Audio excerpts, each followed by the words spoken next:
Hey, everybody, and welcome to the Performance Zone. Once again, I'm your host, Clay Banks, and we're happy to have you with us, whether you are streaming with us live, present time, or you're viewing this at a later date. Either way, we're going to bring you a dynamic show once again. The Performance Zone is where we interview different industry professionals to kind of get into their mind and dismantle them and find out some of the inner thoughts they have about their aspect of the entertainment industry and how we can bring this information to you to help make your journey in the entertainment industry even that much more lovely, delightful, and successful. So, with us today, we have Scott Fish from Velocity Entertainment Partners. And Scott's been a friend of mine. I'm going to introduce him to you in just a second. We've had many years together. And now that I'm sitting here thinking about it, and what's really cool about this episode, it's going to be really raw and unplugged because Scott came flying in here. We haven't seen each other all year. And I'm going to start finding out what Scott's been up to, just as you will find out at the same time. So we'll open this up in just a second. The Performance Zone is brought to you by Claybank Studio, your local on-camera acting studio in Toluca Lake, California, where we empower people to work in film and television, and LA's 1 Minute Monologue Contest, which is happening right now in real time. And it is a showcase microfilm festival for actors to put up their best work in 60 to 90 seconds in front of a panel of industry pros. And it's an awfully fantastic and exciting experience. You can find out a lot more about it at the digit number 1minutemonologue.com. So go ahead, go there, check it out, and it'll be really good. But it's happening for you right now, so get on it. Deadline's coming up this Saturday. I know, real quick, right? But without any further ado, Scott, welcome. Good to see you. By the way, I want to say I've helped judge the 1 minute monologues for years. It's absolutely worth doing. You are probably our longest running industry professional. I may be. I think we had you in year one, which was 13 years ago. Right. And I think you only missed one, and you were doing some kind of missions work in Africa. Yeah, I was in Africa. Yeah. Right. So I think that you're allowed to miss it if you're in Africa. Yeah, that was Scott, where are you? I'm helping children in Africa. I'm helping children in Africa. I guess I can't be mad at you then. Hey, nice looking glasses, by the way. Thank you. This is a new look. Vintage. These are vintage. Is that what it is? Yeah, 1920s, I think. Okay. Yeah. So it's a good. I haven't seen you, so I know. You look well. Clay. Thank you. Yeah, you do too. So happy 2020, and we're going to talk about management. So for those of you that aren't up on Scott Fish, he goes by Fish, and Scott, depending on, I don't know, what does it depend Depending on who I know and how I know them, I guess. That's the way I would put it. And so the Scott is the more formal and the Fish is more... Yeah, I guess I get introduced, when people first meet me, I'm Scott Fish, and then they sort of call me Scott, and then as I get to know them, eventually I go, oh, you can call me by Fish, because a lot of people do. And that is your name. It is my name. You know, I have actually a story about that. So... when I first started out here, and I was working for a big manager at his company, and I became his first assistant. He had two. And the first day in, he calls, and he says, I'm on my way to the office, Scott. And I said, well, you know, I usually go by Fish. And he said, well, that's a little too rock star for me. That's the way he put it. So I said, well, when I use Fish, it really cuts through the clutter. And there was this pause, and then he said, I'll see you soon, Fish. And he hung up, and then after that, that's all I was called. I guess you don't run into a lot of other fish. Not many. And you would think that Fish traveled in schools, but Hollywood school. That's a whole other story. Lawrence Fishburne. I don't know. There might be some guys. There's something there, right? Yeah. Maybe they call him Fish. Yeah. I don't know him that well. But so Scott, you're a manager in the entertainment industry, and you're part owner of a management company. Can you let's kind of give the kids at home a little insight into what's involved with being a manager as opposed to being an agent? How does it fit into the picture? Well, the way I look at it is this: an actor's career is a company, if we think about it that way. And the actor is the CEO of their own company. I Inc. Yeah. Right, exactly. Me Inc., or however you want to put it. Right.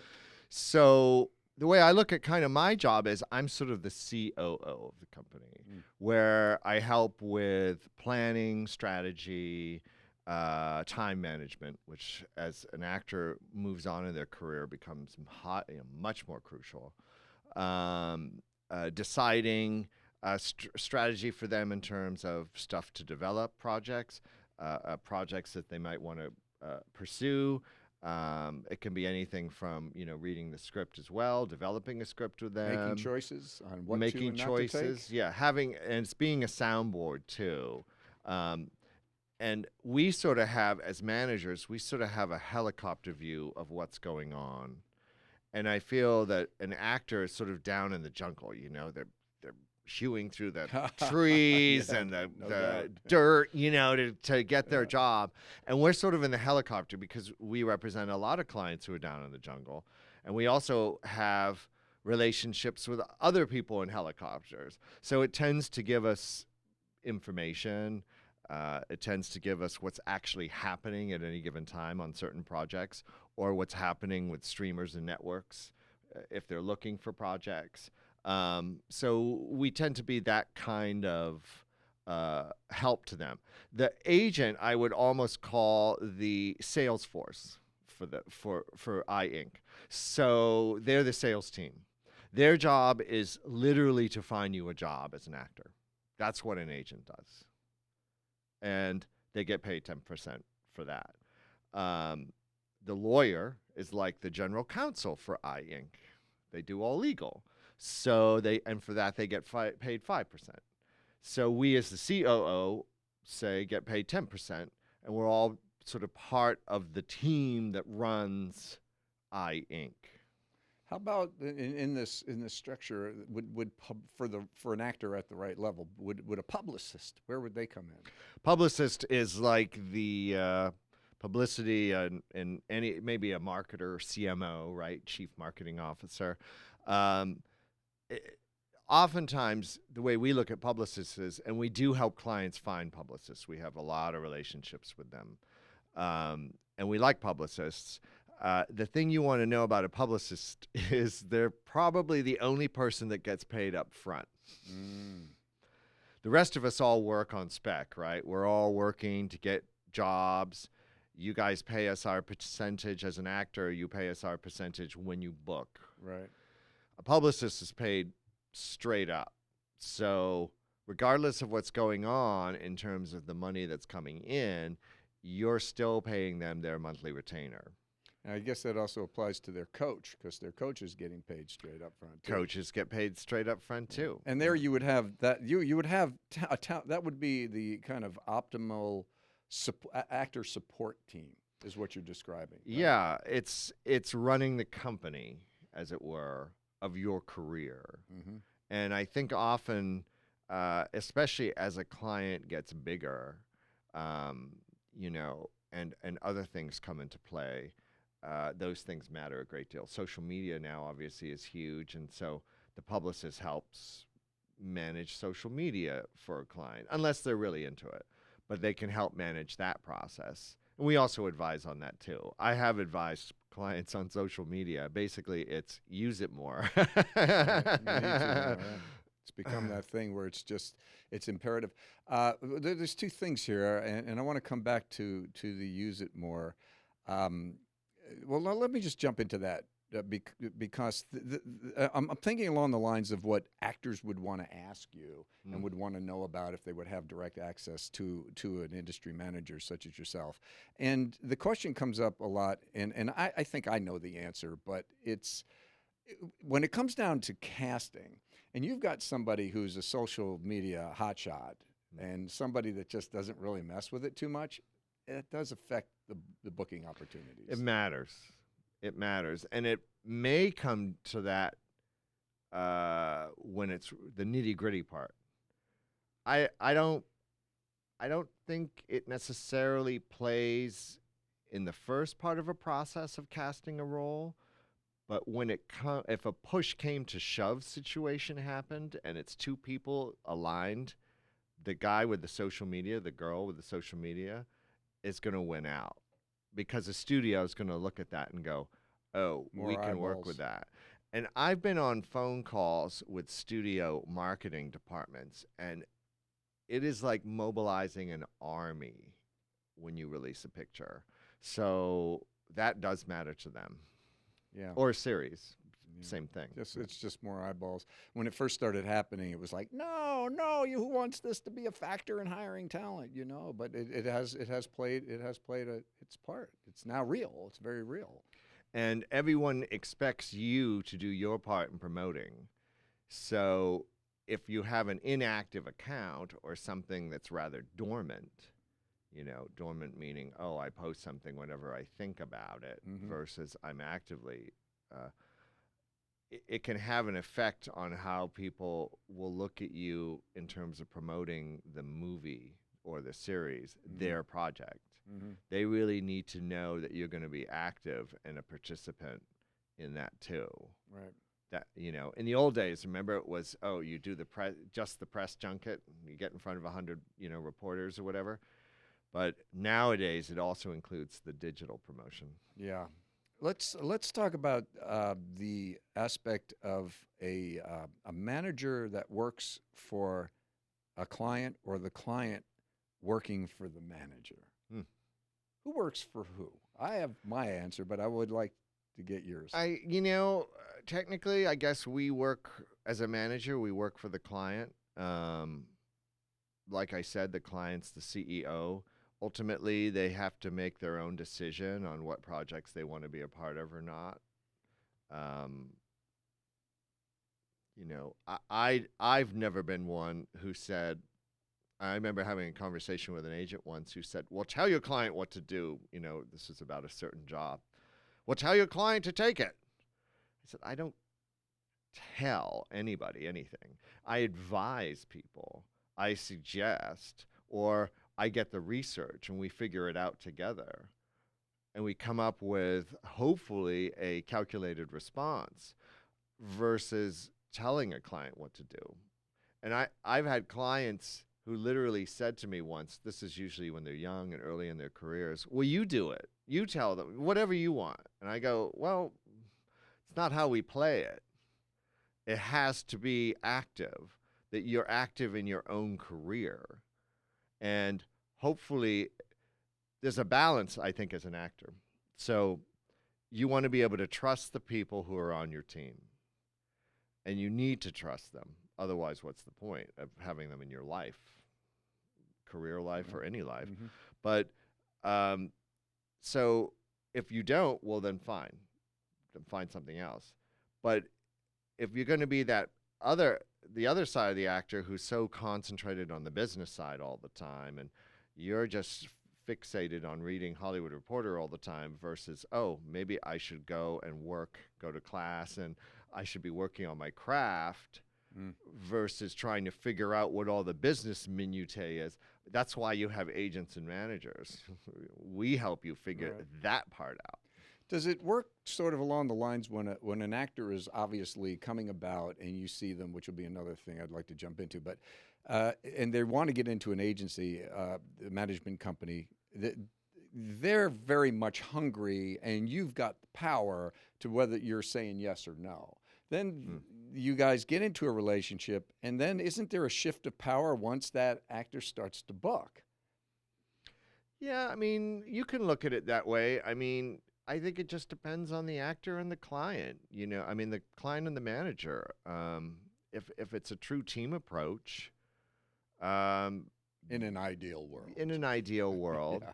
Look, if you want to be that kind of actor who goes, well, I have the power now, and I'm going to fire these people, and I have been fired by clients who reached a certain point. I've wiped a few tears, I think. Who said, well, I've gotten to be big, and so they had to be at another management company where they had a couple of big, giant, 7-figure earners or whatever it was. But now but trust me, I look at their careers once in a while and I see what they do, and they never hit that movie stride that they wanted, or they haven't still gotten that Emmy that we all thought that they should have. And it's like, I can't say whether that would have been different with me as a manager versus the new manager. What I can tell you is they got everything they wanted when I was helping them.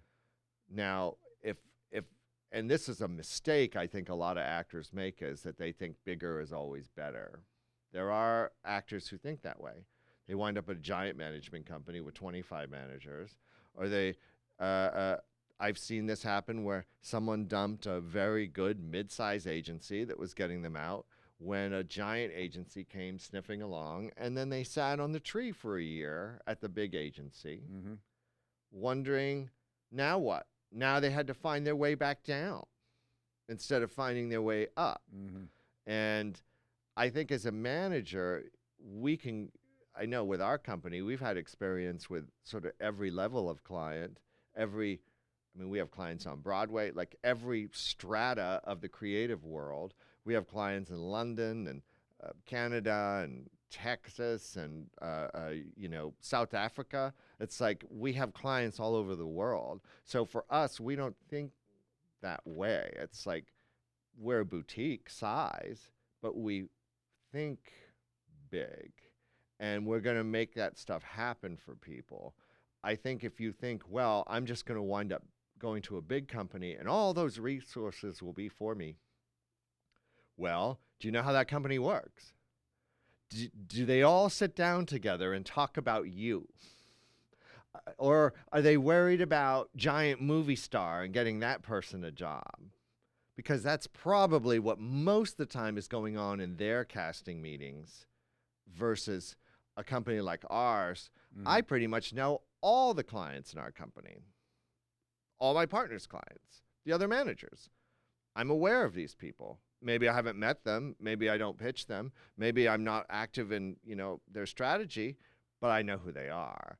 And to be able to go to a giant place and go, well, I'm here now, and you're going to walk in that place, there's going to be a lot of assistants who are going to go, oh, you here for the trainee program? That can really happen. Mm-hmm. So Gotcha. I think you got to watch that stuff. You know? We did a little bit with that as well. We get an actor in here. We're working with them for a few years, really getting them from not knowing what they're doing to where they really know what they're doing, and then they think they got to go somewhere else. And then they go to, say, a celebrity name studio, and now they're not even working with the head coach. They're working with one of their other coaches, and again, it's the same kind of dynamic. When I was doing corporate, I did corporate for 10 years. There was a saying, because salespeople and managers would come in and out, always look for the next best thing. And there were, salespeople always have all these fancy sayings, and one of them was that an active cow will never get fat, meaning if you're constantly moving, looking for the next opportunity, you're never staying anywhere, working through your things, developing the relationships where you can really grow. And I think that's part of that. I think there's something to be said for that. And that adage, like, why fix it if it ain't broke? Mm-hmm. And sometimes I think actors can have a perception, and I don't mean just actors, writers, anyone creative, can sort of have a perception, well, it's broke for some reason, even if it's not. And that oftentimes can be a personal or an emotional thing that's beyond the purview of what I do. Yeah. I'm not a therapist, and I'm not, a romance counselor, and, We are a little bit of that, though. There are two things I try to stay out of directly with clients. It's romance and finance. Yeah, stay out of the dance. Mm-hmm. No answers. That's it. I just had it happen. I found this actor where I teach at other places as well, and do master classes and seminars. And this actor was studying at this other location, and he didn't really have much going on, and gravitated to me and said, "Hey, can I come study in your studio?" And I said, "Well, all right." So I started him in an entry-level class, and he worked and went through the pains of getting a person a methodology, teaching them a process. Got him to the point where he needed to be, and long story short, has worked him up, and he eventually made it into my advanced class. And he's in my advanced class, and he's struggling a little bit, but then got a breakthrough. And so what happened was he kept working and growing and working and growing. And just as he was doing his best work, I get an email going, I think I want to go try this other studio. And it's like, why? It makes no sense. Why would you do that? You have been had nothing but breakthroughs and growth, and now you want to go to another studio. It's like, See, my advice to an actor is if they want to change their acting studio, I want to know why. Um, is it that, and if it's stale, is it because the relationship in the class is stale? Or is it because your responding is somehow stale? Like what? And that's where maybe you try to get through a little deeper with a client, because obviously it's their craft, it's their business, it's their job. It's their job to do well in auditions. You know, I mean, that's your job. Your job is to do well in auditions and to book things and to earn money doing this. I mean, if you want to just do it for only the love of acting, I'm sure there's a great community theater in Oklahoma that would love to have you, you know. But it's like, if you really want to do this as a job, you have to book and make cash, right? I mean, that's just the way it works. Keeps agents happy, makes as we it, it's know. the fuel you know. that makes it go forward. Exactly. It's a money business, you know, like any business. So to me, it's like, well, if you don't feel that it's stale, if you feel that things are still dynamic in your acting class, then why would you leave? Exactly. It? I know some people that leave. I go, yeah, this person's this isn't really happening. In this situation, Right, it was right. all just super supportive and super growth, and it's like, what? You know, it's like, what's up? But that happens. I mean, people will just. It's the same thing with us, you know. Yeah. I mean, it's the same thing. You know, suddenly you get an email after 4 years, and you're just like 5, 10 years, whatever. I don't want to see you anymore. Right. It's like, that's the breakup email. And the oftentimes it looks like a lawyer help consulted on it. And then you get everyone else from the team who, you know, the publicist calls, the agent calls, you know, You're the no business longer a manager part of calls, us. the lawyer calls, and we're like, we're so sorry, you know, like we're gonna miss you working with you. And it's funny, you get called by the other team members sometimes while the actor emails you. That's real class. And then, of course, there's the other side. It's the actor that gets it. They have loyalty. They're building that solid team. They're working through their things, and you grow together as a unit. Now you become a very powerful force of supporting that talent on their journey. Well, that's when it's exciting for Yeah. everybody. It's when the client lands that first series or lands that Broadway show, or, I mean, it doesn't even have to be big. It could be they land their first commercial, they land their first guest star, they land, you know, whatever it is. And you see that forward, or they test on a pilot. Maybe they don't get it, but they test, you know. It's all about that forward momentum. So hopefully an actor is doing that between all the things that we've talked about and the team that's put together. And I do believe the acting coach matters.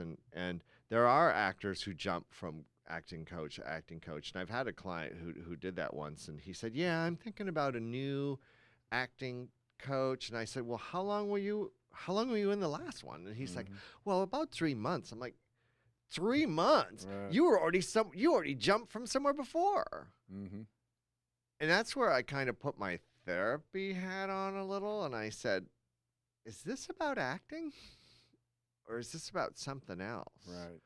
Because you're not allowing anything to stick. And it shows sometimes in the work that you're doing. Then you have to be frank and go, because you haven't booked the way that you should. Maybe you should just stick in a class and see what happens, versus this need for jumping. Because, you know, I mean, even in college, right? You spend 6 months with a professor. I mean, 3 months. I can understand it if you walk in there and go, these are my reasons, da da da da da. But he couldn't really be concrete. So I was like, and the other thing I would say to an actor, especially about an acting class, because acting class is a little like therapy, you know, it's, you have to reveal yourself. It's a lot like therapy. Well, it is. Yeah, therapy. you can speak much more to that than I, but there's a lot of revelation and digging that has to go on there. So I can understand if a personal thing kind of drives you out, but my attitude always is look beyond the personal thing. Is this effective? Do you feel stale? You know, are you booking in this class? Like, there has to be those kind of we have to be able to look at it instead of, well, in my heart I just feel that's nice, but we have to be able to look at it with sort of signposts and gauges that say this is why this class is successful, or this is why this class might need a change up. Yeah, that just before we move on to the next thing, it reminds me of that story that happened. I don't know if you remember reading about it, but there was this actor who actually got shipwrecked on an island and was out in somewhere off the map on the grid on this little tiny small island, like just a little bigger than this room. I mean, it was just a little tiny island. My gosh. And this actor was out on this island for over 10 years, and finally somehow they find this guy. They find him on this island, and he's the only one. There's like a couple palm trees, and then they show up, and there's 3 huts in this actor. And the rescue team was going. He's going, my gosh, you found me! I can't believe this. I've been here forever. La la la. And they said, well, yeah, we're here, but why are there 3 huts on this island? He says, oh, well, see that's where I live. That hut right over there. And because I'm an actor, that's my acting studio right next to it. And they said, what about the 3rd one? That's the studio I used to go to. So that's kind of really good. That's kind of the way it is, right? But Yeah. hey, when it comes to looking at talent, and you're making decisions, how many people do you guys represent? About Maybe 120. 120 clients. We have Okay. a small list comparatively to And that's other- what there's six managers. 7 You 7 managers now. 7 of us. 7 managers. You got 120 talent, and that's Probably 125, I'm guessing, somewhere around and there. you would consider that boutique Oh, for sure, size-wise, yeah. management companies.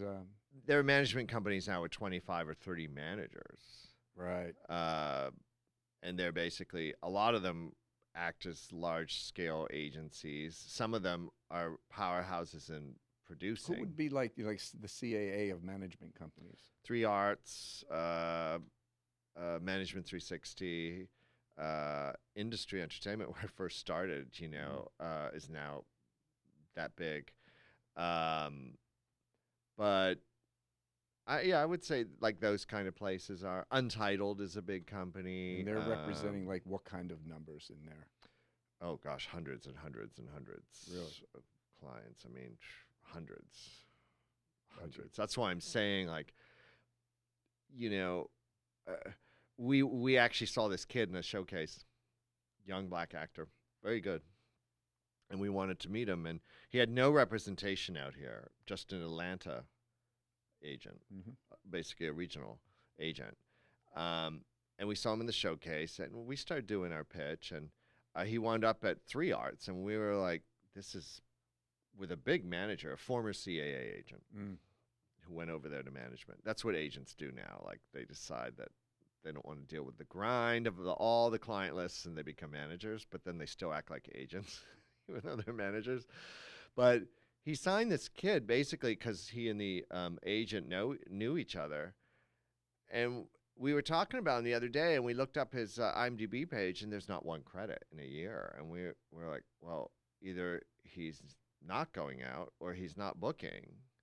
And either way, it's been a year. So what's happening with this poor kid? It still doesn't have an LA agent even, which seemed like ridiculous to us. We probably would have helped place him with an agent within 3 months.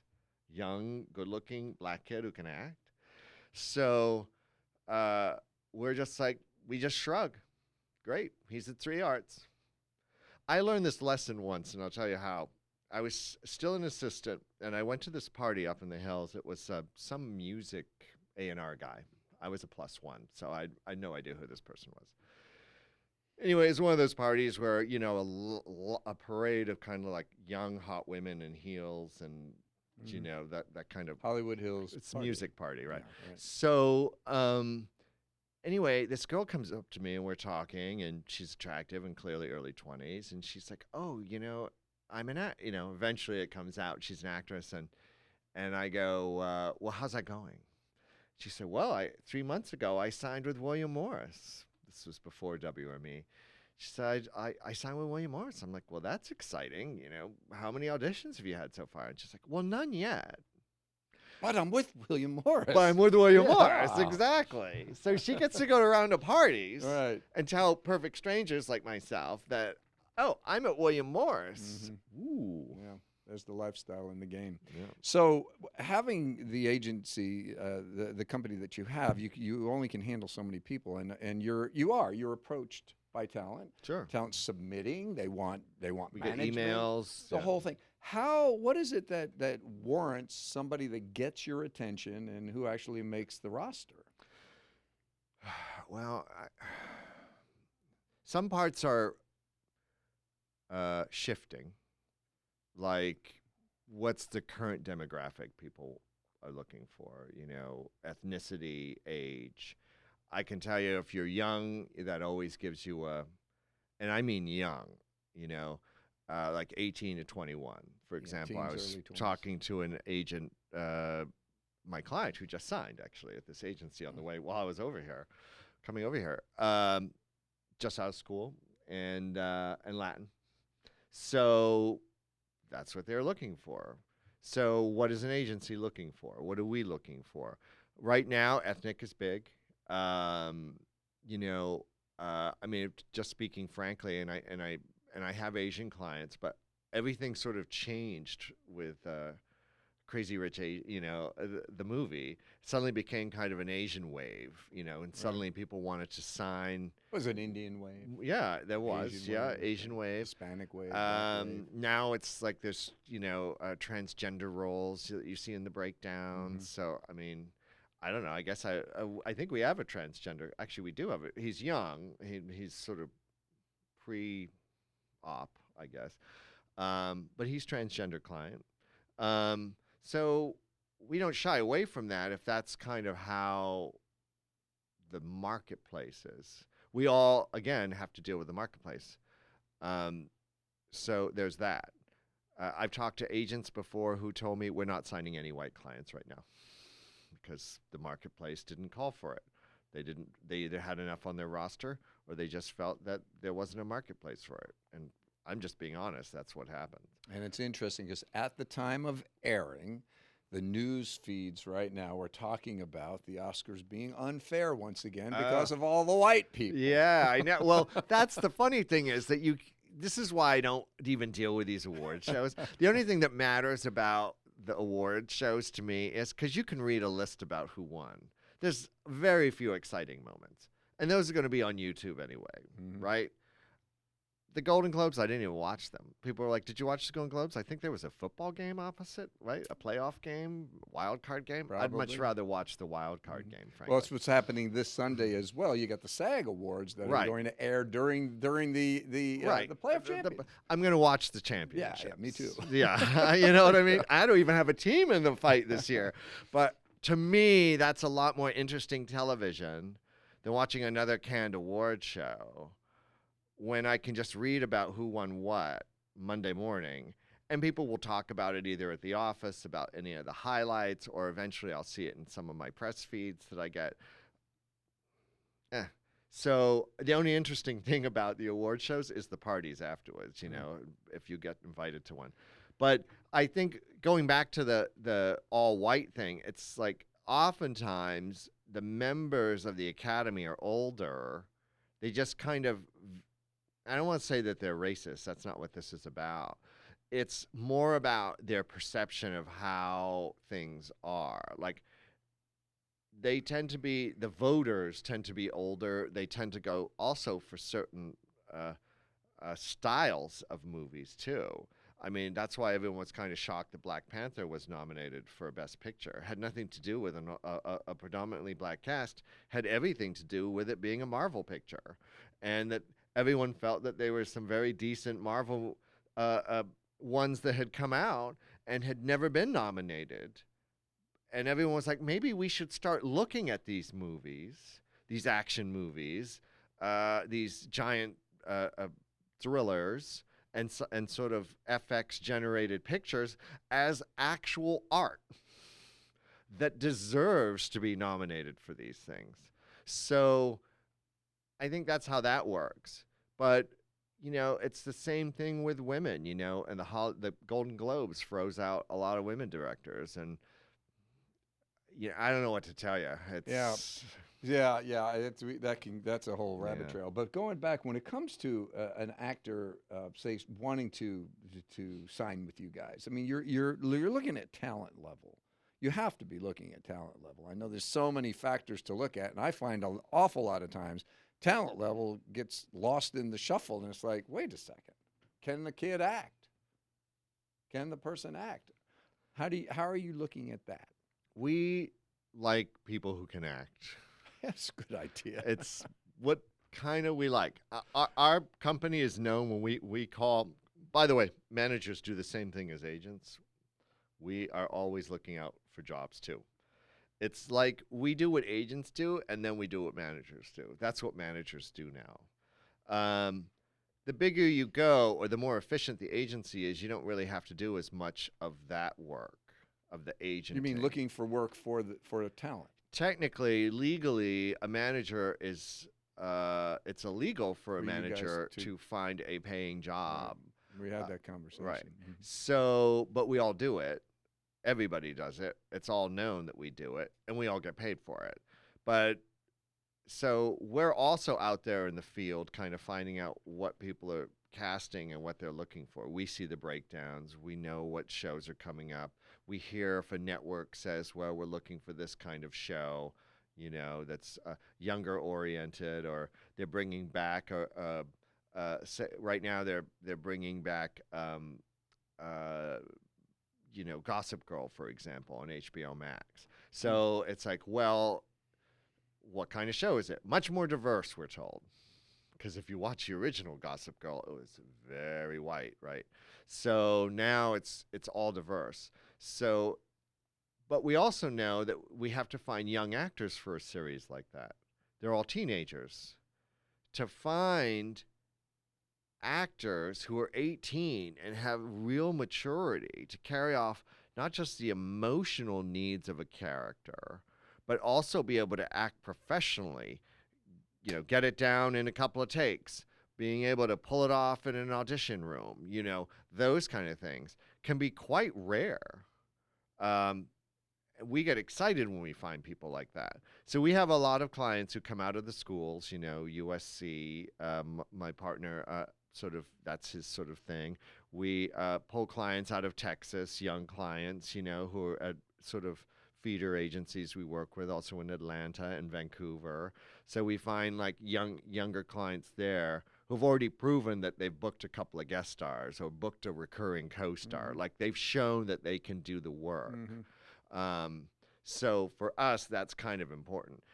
Look, my first client I ever had, I signed when he was 20. I didn't see a damn thing that he did, but he had already just landed a commercial agent, and he was on his way to landing a theatrical agent. I didn't see anything he did. I never saw any work, but he walked in the room, and we had this kind of give and take, and I said, this guy could be a star, and it took a little while for him to get really up and running. He booked guest stars and things, but after 5 years, he had no more part-time jobs. He was a full-time actor and has been ever since.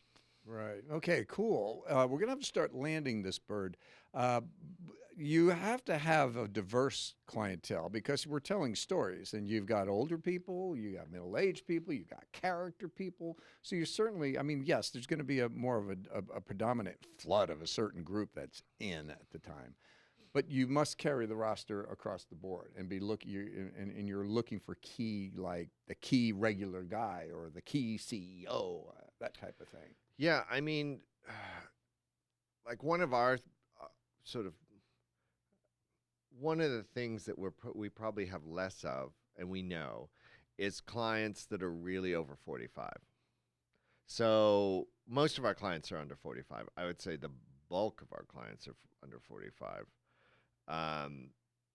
It's just something we never concentrated on. The writing has gotten older now. If you know anything about, you see the breakdowns or you see the Look at the scripts. Kaminsky method. Right. Well, I know that's the thing. Great show, though. It's great, and Terrific show. I'd be interested someday to know what your take is on that show. But but they found their two leads with guys who ostensibly were movie stars, right? Both Mm. of them, I think, are Oscar winners. Oh Both gosh, of them, they're wonderful. at least one, right? Each. So those are offers. But then they sort of populated the show with a younger cast, right? So Mhm. they were like, okay. In fact, we have someone who recurs on it as one of the Who? students. She, I don't know if she's coming back. Well, there's this four actors year. that are contracted, and the rest of those students on that show are background. Yeah, she recurred. Ashley, she recurred. She was a black actress who recurred on it, but now she's landed a series, so it's like she may not be back. That's why I don't know if they're Well, going to have her they come might back. not. They're not even greenlit to do another season. I just talked to them last week. Oh, it depends on what's going to happen with poor Alan Arkin. I'm guessing. Yeah, From what I I've guess heard. you got to factor that in You when you're know. casting octogenarian. Yeah, I mean, he's an old guy, right? It's kind of like, are you ready to do this again? You know, I have a feeling Michael Douglas is raring to go. But by the way, that show could go on without Alan. I mean, it could. Oh well, he could. Yes, they yeah, could put him in the grave. Michael in an Douglas episode. is fantastic in it, and he is the center of the show, really. And Paul Reiser, he's not hurting it any. Oh at my all. gosh, yeah, he was great. I mean, Okay. he was great. So, I mean, we don't really have clients like that, but you know, there Do are you want them? Sure. The issue would be that, you know, a 50-year-old comes to us and then, but if they don't have any active credits, that's a tough, Yeah, that's a tough sell. It's a tough sell. You can throw 18-year-olds out into the deep end of the pool if they can act with no credits because everyone, for the most part, will be willing to see them for a new Gossip Girl show. But if you're going to try to throw a 50-year-old like that, you know, like let's say I became an actor today and I wanted to go out on things, people are going to go, well, who is this guy? Doesn't have a reel, doesn't have credits. Who represents him? Where'd he come from? Like, you know, it's asking too many questions without providing enough answers. Right, got it. Okay, cool. We're gonna have to come on in for the landing stretch. So where are you, just quickly, with submissions, and do you guys take? Do you want to hear from actors? Would you rather not? I mean, where are you with that? We got actors watching. We look. We have a our webpage, Velocity. Want to tell them what velocity-ent.com. And there's a way to submit there. We look at all the emails that come in. So, which may be rare for a management company, I don't know, but we do look at everything. So that velocity-ent.com. That's what I'm hearing, right? And you know, we also have a Facebook page. It just shows kind of what clients have done, and there's a link to that. Now they could say that they saw you in this show. They can say that, sure. Yeah, but that would get your attention, wouldn't it? Well, hey, Scott Fish, we saw you on the Performance Zone. They can say that. I don't know whether it's going to, you know, because anyone can say that. Anyone can say any of these things. I mean, you'd be surprised what people say in their emails. Oh, I've heard so much about your company, and then they spell it wrong. Or, you know, I mean, so you kind of look at this, and I'm just going to be frank. A lot of this can be bullshit. You're just like, oh, sure, you saw me. What if one of these people is talking to their friend, and they say, I saw this guy, and he was on the Performance Zone, and now they're going to say, I saw you on the Performance. You know what I mean? Like, it almost doesn't matter. They're going to say whatever they want. As an actor, you're going to say whatever you want, but we'll still see it. The trick will be, I think, if you really want to do, if I can say this, a proper submission, I think, is to really show the simple facts. As much of a reel as possible, a few smart headshots, a paragraph maybe about your background. I studied here, or I'm working with this coach. Endless paragraphs are just tedious. No one wants to see that. Telling us how passionate you are is sort of like, well, that's sort of a given, isn't it? Does that really have to be talked about? I'm assuming that everyone who's an actor is passionate about it. Right. So when stuff like that comes up, nobody cares. When you tell us I'm a De Niro meets, you know, Brad Pitt, you know, as a 8-year-old police officer. Like, don't tell us how we should be casting you. Like, and frankly, you don't want to even narrow yourself down that much. I just think that the thing to just say is, hello, my name is so and so. I'm seeing if you're taking submissions at the company. And then the next paragraph should be, I studied here, da da da da da. I've worked on different plays, because a lot of people come out of their high school or colleges with plays. Tell us about the work. Tell us about, and then let the representative make the story, kind of allow their imagination to go. We're imaginative people too, So allow our imagination to work. You don't want to walk in an acting class and have a coach here tell you, you got to do the character this way and only this way and create these kind of rigidities for you. You want to be able to play within what the writing is. And hopefully it makes sense and etc. All the things you do as an actor. It's kind of the same thing with our business. We want to be able to walk in and imagine. And, those are the best kind of clients for us, is that when we can look at them and go, wow, I could imagine them being a cop, or being an undercover cop, being a uniform cop, being a cop in the 40s, being a cop in the, and you start, when that all happens, now we get excited about what can happen with them. Right. Okay, good. Look, we're out of time. This has been great. I like to ask this question before we wrap up, so I want you to think about this for just a second, and we'll end it on this. You have an IG, right? You do social media. Sure. Right? I think I've seen you saying hi to me here or there. You have one post you get to do. You deliver this post, and you deliver this one picture, and everyone in the world will get to see it. What's it say, and what's there a picture of? Well, the obvious answer is promotion. So you're promoting something about yourself. But you don't want to see it in an obvious way. I think like a backstage picture is kind of fun. Or let's say you're doing a Shakespeare play or something, right? It's your picture. It could be anything. Yeah, it could be anything. So if I were doing Shakespeare or something, maybe I would put a picture up, but not necessarily of me on stage. You right now. You get to send out a post that the world will see your image and will hear your voice for that little paragraph. Oh, you mean like right now? Yeah, right now. Oh, wow.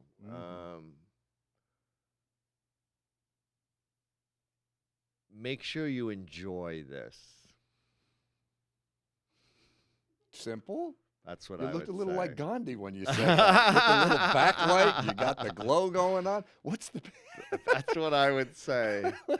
This business is way too hard. What's the picture? Keep the brightness in there. I think that it would hopefully be me watching a performance, and the look on my face would just be this. I'm lucky to have been a part of this. Nice. I think that would be the photo with that. Very nice. Scott, this has been awesome, man. Thank you for having me. Yeah, seriously. Yeah. Thanks for being here. And you're coming back to judge the monologue contest. I will be here for the contest. Yes. And again, if I can pitch that, I've signed a couple clients off that over the years too, by the way. That have done pretty well for you.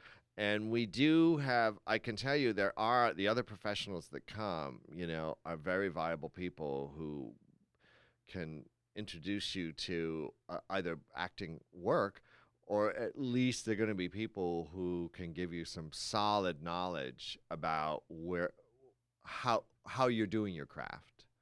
And I think that's valuable on its own, because we all give notes, right? The Q&A is fantastic. And we do the Q&A, and I think that's highly valuable for people on its own to do. So you heard it straight from Mr. Scott Fish, manager with Velocity Management Entertainment Partnership Entertainment. He just got a new name. How many words have we got here? Yeah. It's Scott Fish. Hey guys, thanks for tuning in. This is always a lot of fun, and we hope that it's inspiring to you and informative to you as well. Again, brought to you by Claybank Studio. You're right now today on camera location for on-camera acting training. We'll get you trained up and geared up for people like him so they can get you out there and get you working. 1minutemonologue.com. Check it out. It only happens once a year. It's like Halley's Comet, less. And happening on the 25th of January this year at time of airing 2020. Thanks so much for tuning in. And until next time, I'm Coach Banks.